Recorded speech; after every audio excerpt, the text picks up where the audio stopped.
Hello po mga kalabs. Ayan po, dito po tayo sa bahay at mag-aano po tayo, magluluto po tayo. Magluto ako ng itong cabbage ba, ano ko lang siya, tawag nito, dito na lang ako sa medyo malayo kasi, ano ko lang siya sa pan ba, na, ano ko, yung parang i-fry lang siya ng kunti. And then, tanggalan ko lang siya ng pinakataas kasi medyo 3 araw ko na itong nabuksan at hindi ko naluto, nakalimutan ko. So, medyo dark yung pinakataas niya. Pero okay pa din siya. I mean, sa loob, okay naman siya sa loob. Ayan, so, meron pala akong ikikwento sa inyo mga kalabs. Ayun po, sa trabaho po, nagkaano po ako, bigla akong dinala sa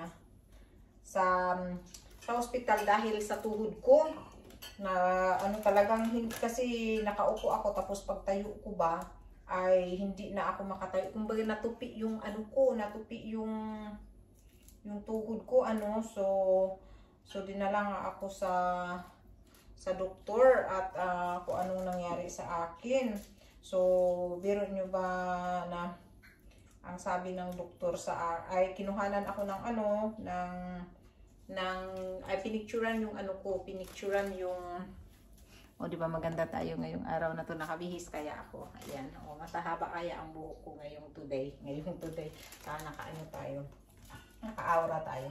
So ayan po, so pagdala doon, so kinuhanan agad ng x-ray yung aking tuhod. At naghintay kami doon matagal kasi chinek yung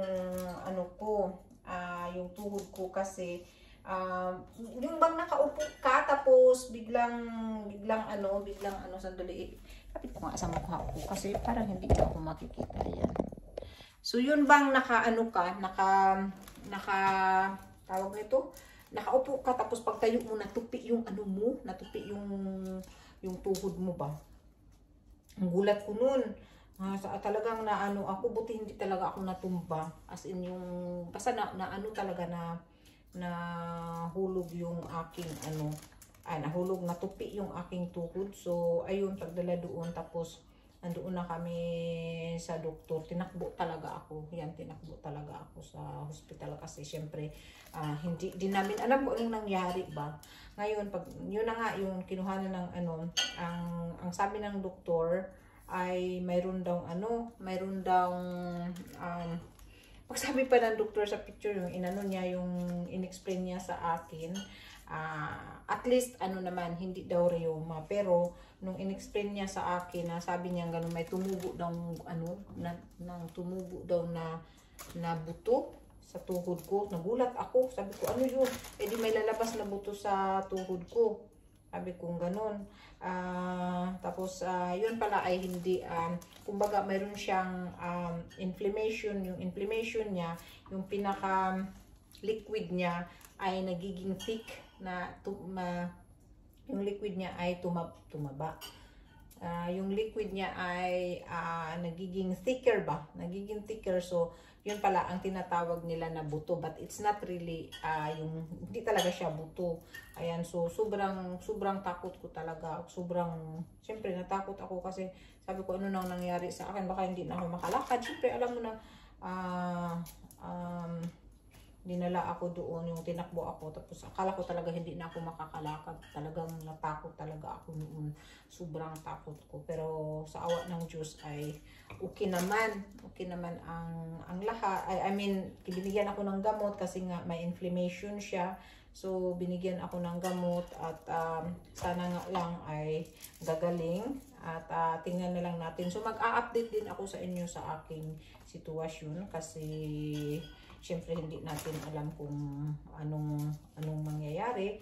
So hintay tayo na inumin ko yung gamot at then hintay tayo sa resulta kung ano ang mangyayari sa ating ayan po. So nandito lang po kami sa bahay dahil si Vincent ay nagkaroon ng fever. So nandito din ako sa bahay kasi hindi nga ako pwedeng pumasok dahil nga sa ating ni. So nag-ayos-ayos tayo ng ating mukha para naman tayong mukhang tao. Ayun, kaso lang siyempre, as usual, maano pa rin yung natin, yung tawag nito, yung buna natin, makintab pa rin. Hindi na yan magbabago. Uwili talaga yung buna ko. So ayun po. Ito po yung maliliit na cabbage na paborito ko talaga siya. So, ano ko lang siya. Ayan o. Yan, maliliit na cabbage yan. Ano ko lang siya. Yung parang, i-brown ko lang siya dyan. Yan ang pinakainin ko kasi iwas din ako sa mga karne-karne dahil hindi naman daw siya reuma, pero mag-ingat tayo dahil matanda na tayo. So, kailangan nating ingatan ang ating tawag nito, katawan at saka yung health natin. Importante talaga yan. So, ayan, nag-aano ako. Ito ang kainin ko and then yun ang pinaka-lunch ko. Si Vincent naman ay kumain siya ng pasta with soup. Ayan, tapos mamaya gagawan ko siguro siya ng, gusto mo ng ng kanaketo at saka rice for the evening, for the afternoon? Yes. Ha? Gusto mo? Ayan, so mag-say-hi ka dito sa ating viewers. Kumakain siya habang ako'y nagluluto pa ng para sa akin. Nilutuan ko muna siya ng una. Ayan. So, shoutout ka pala kay Lourdes, kay Maria, kay Adrian, kay Milba Mendez, Cherry Soles. Ayan. Shoutout sa inyo. Sa inyong walang sawang suporta sa akin. Kahit ilan lang kayo, nandyan pa rin kayo para sa akin. Ayan. So, anuhin ko lang ito. Tapusin ko lang ito. At magkakain na tayo. Sarap siguro ito. Sa chili. Say hi. Hello. Kaya pakita ka dito. Ayan o. Ayan o. Yan ang aking may sakit yun. May sakit yung baby mo. Mas matangkad ka kaya sa akin. Ako lang. Tumangkad ka na. Wala, nagka-fever ka lang. Tumangkad ka na. Oh, look. Oh, hala. Magkatangkad na kami ni Vincent. Ayan. Oh, malaki na si Vincent talaga. Uy, wala, nagpatay yung natin. Ubi natin. Ayan, so kumain na siya. So, anong gusto nyo pala sa aking attire ngayon? Ayan po ang ating retirement pala. Sorry. Ayan, so, matatapos na natin itong gagawin. At, wag nyo lang pakialaman yung yung braso natin dyan, malaki. But, okay lang yan. Ayan po. So, lalagyan ko lang siya ng kunting olive oil. Meron pa tayong panglinis dito ng ating Ayan, lagyan ko lang siya ng kunting olive oil. Ayan, at yan ang kakainin natin. So, ayan po ay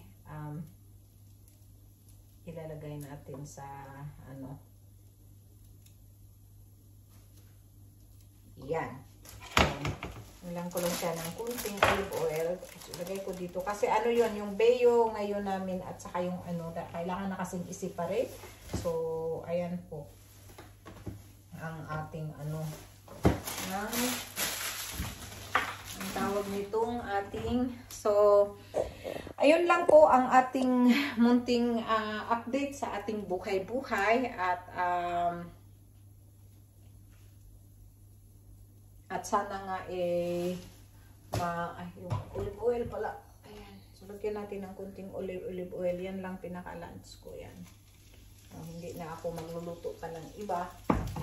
At masarap na din yan. Pwede din yan siguro lagyan ng halimbawa ituprituhin lang natin yan. Yan.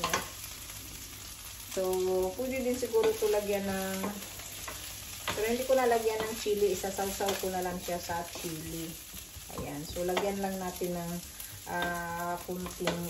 kunting ingredients siya. Ayan, so bukas pala yung ating mga ayan, bukas yung ating mga kalabs. Ayan, so lagyan ko lang ng ingredients. Hindi na rin ako magluluto ng kanin kasi nakakataba yung kanin. So iwas din tayo sa kanin ba. Ayan, so ito lang ang kakainin ko for lunch. Ayan po, at maglilinis din ako, maglilipit din ako kahit masakit yung aking tuhod. Ayan, ay, pantay ko na naman. Ayan, so, kunting ano lang yan, kunting gisa-gisa lang yan. Tapos mamaya, gagawa pala ako ng pansit kasi bibigyan ko pala yung aking kaibigan na yung namatayan ba. Ibigyan ko ng pansit, dadalhan ko. So, yun lang mga kalabs at i-update ko lang talaga sa inyo ang nangyari sa akin at tingnan natin kung anong-ano ng ating tawag nitong ng ating resulta. The next day.